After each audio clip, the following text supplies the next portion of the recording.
Good evening. তোমরা সবাই কেমন আছো? আশা করছি তোমরা সবাই ভালো আছো, সুস্থ আছো, আর আমিও ভালো আছি। তো আমাদের এখানে দোল পূর্ণিমাতে মহোৎসব হয়। তো এখন খাবার দাবার সব বানিয়ে যাচ্ছি আর নাম গান শুনবো, তো তোমাদেরকেও শেয়ার করবো। তো চলো, আমাদের এখানে কত বড় করে মহোৎসব হয় তোমাদেরকে শেয়ার করবো।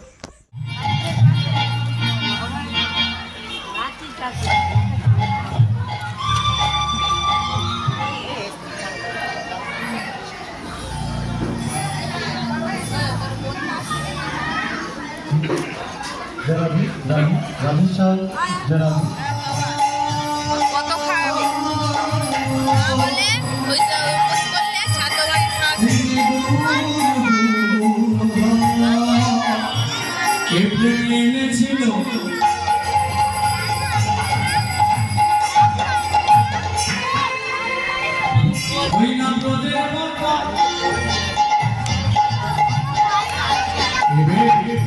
এবে গৌর গুণ